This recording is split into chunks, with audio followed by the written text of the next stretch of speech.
Kanye West versus Apple. So in this episode of Versus, we're not going to be comparing two musicians. We're going to be comparing two musical giants, Kanye West and the stem player and Apple Music. The beef is on right now. So Kanye West was offered $100 million for Donda 2. I got offered $100 million by Larry Jackson to put Donda on Apple, but I ain't never got a meeting with Tim Cook. For his album Donda 2, to put it on Apple Music, and he declined. You know, we saw with Donda, the original Donda, he also did exclusives with Apple that they streamed all his listening events. All those like listening experiences for his album listening experiences. They filmed all of that. So he gave them exclusive content. They heard about Donda 2. They wanted more of Kanye because he brought so many people into Apple Music. So Kanye's like, I've made these people so much money. Why should I continue to make them money? I'm going to make my own player. I think what happened to him is like he tried to get a meeting with Tim Cook, and I think I don't know if he pissed them off already, but he tried to get a meeting with Tim Cook, and Tim Cook kind of denied him. He's a busy guy. He's in the tech industry. I don't know. But Kanye is like, look, especially as a black person, but as a musician as well, musicians are like slaves. I talk about this so much in my videos, but they're like slaves. Everyone's just trying to get a deal. You get an advance for a deal, and they use that to exploit you. Now, Kanye is an independent artist right now. At least, like, I believe he controls how his music is distributed. He has to, because he's putting it on his stem player. He's an independent right now. But before, he was, I mean, like every musician, he was exploited. And we see this as... Okay, musicians are exploited. It's a general thing. But especially black musicians, you know, black athletes, musicians, all these things, who are very talented in their crafts just are never owners. And it's like, yo, why, at least if we had representation, like, I'm not saying that white musicians and athletes aren't, you know, are owners either, but I'm saying that the people that own the music labels, the people that own the basketball companies, they're always white. So there's representation in those areas for white people, but there's no representation for black people. And Kanye West is trying to become that representation. And it's for us to take this. We own labels we don't own, play for basketball teams we don't own. The time is now. And he's already the richest black man in America. Trying to become the richest black man in the world, I'm sure, but also he's trying to become very rich. So now he's trying to go against Apple with his stem player. And the thing about his stem player is it has a great UPS, right? The UPS of the stem player is that it's pretty much like it's almost like you're DJing. I think I described it in another video, but it's like you can edit the music that you're listening to. That's the UPS. That's the unique selling point. But does that compete with Apple Music? Not if you're not interested in producing music or music production. Me personally, I'm a consumer of music. I don't want too many buttons on my device. That confuses me. I love Apple. I've been using Apple for over a decade. Wow. I've been using Apple since the iPhone came out in 2007.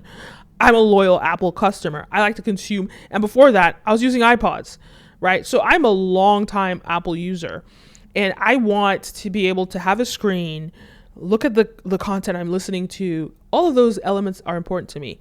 Do I want a separate device to listen to music from? No, I don't. So as a consumer, we're so ingrained into Apple that it's just going to be very difficult for us to want to do this. So anyone that's buying this, they're already a super fan of Kanye West, you know, or they really love this device. They love the UPS of this device. I think what Kanye wanted to prove is not the fact that I'm competing with Apple, but it's the fact that I can own my own stuff from end to end. I can own every aspect from the production of my music. I can control what that sounds like, what that is, to the distribution of my music. I can control it all the way down to the device that is being used and played. And that is what is so powerful, because as much as all of us in the social media era will claim that we have ownership, we're still renting YouTube, and we're still renting digital land on YouTube, TikTok, Instagram. We're still lending, right? Even if you have an online course and you own it, you're still paying. You don't own the website of the online course, right? You see what I'm saying? Maybe you own your email list, but you're still using an email list provider, and so these companies could put you out of business. Like, look what happened to Vine when it vanished. So what Kanye West is after is real ownership from the end to end. Fair enough, he's using Instagram as a marketing tool, which is fine. That's like a billboard. Instagram is a billboard. You don't have to own the marketing tool, but it would help if he also owned the marketing tool. And we probably know that he's going to go talk to Trump and try and partner with him. Maybe not partner, but he's definitely going to try and bring some audiences into Trump's social platform, which is will be so annoying. But that's neither here nor there. I don't think he's talking about it right now because he's trying to sell his album. But I will not be surprised if we see Kanye West gone over to Trump's, I'm not going to name what it's called, Trump's little social media app, and promote it and get people on there. I would not be surprised if he did that. But either way, right now Kanye's trying to sell his stuff, and he's putting it all through his own platform. So he is the owner. He's the sole owner of everything, end to end. We see Soulja Boy doing that too with Soulja Watch and all this stuff, even though people question Soulja Boy's technology and stuff like that. But Soulja Boy has his own systems, and we see it with Ray J with his earphones. Ownership is such an important thing. And I think what is really the takeaway here is that Kanye is not trying to compete with Apple. I don't think that's what it is. I think what it is about controlling every stage and every aspect of your content, of your music distribution. And because he's doing this, he's changing the way that artists are going to be able to create music. He's proving that record labels are becoming obsolete, right? If you can use social media as a means to market yourself as an artist, and then you sell your music, on these sort of MP3 player devices, stem players, and you sell it as an NFT, what is Apple Music? What is all these other things? And if you really have that core cult following, they'll follow you anywhere you go. I think he's just a great example of that, of ownership. And I don't think he's trying to put Apple out of business. I don't think that's even in his mindset. It's just about, let me own my end to end. And this position that he's putting himself in, more people are going to look at that as an example, right? And look at ways for them to have ownership. And I think that's where the world is going.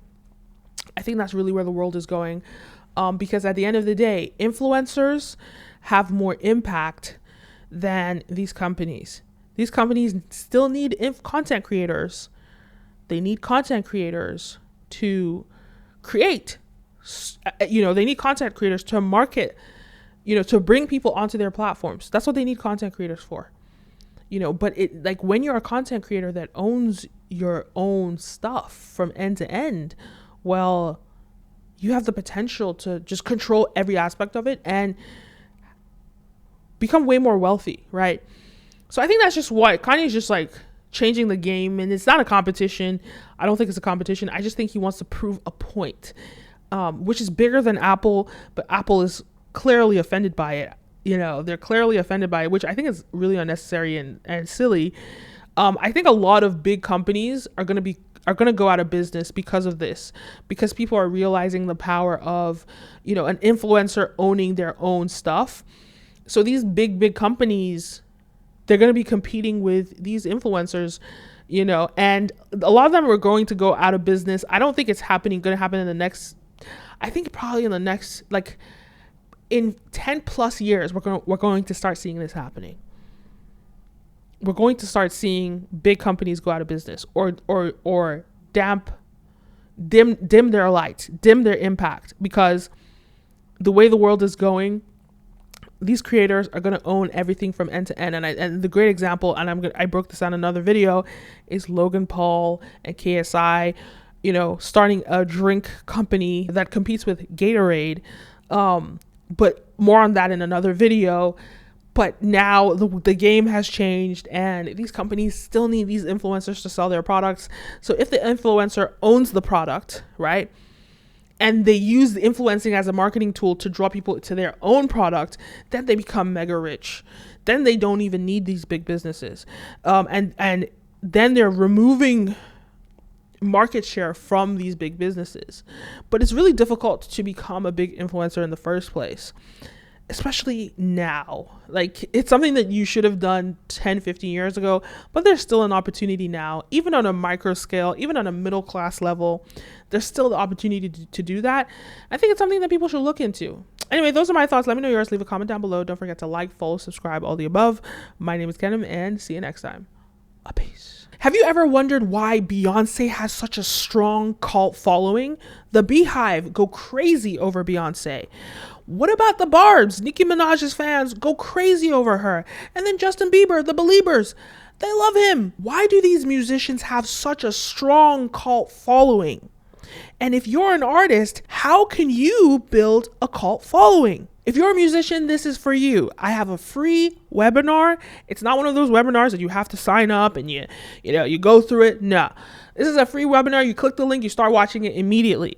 Free webinar. It's going to tell you exactly. I'm not one of those people that's going to waste your time. Straight to the point. It's going to tell you exactly what you need to do to build an artist persona and help you take your career to the next level. So if you're serious and you really want to get the ball rolling right now, build out an artist identity, an artist persona that is unique and that will make you stand out. And most importantly, that will help you build a cult following that is raging for you the way that these guys have a strong following. Guys, click the link down below. Limited time offer. This is probably going to be the last time you see this video, to be honest. This is not going to be available for too long. There's a limited space. So click the link down below so you can join this free webinar and start putting things into motion to build out a strong career. Let's get to it.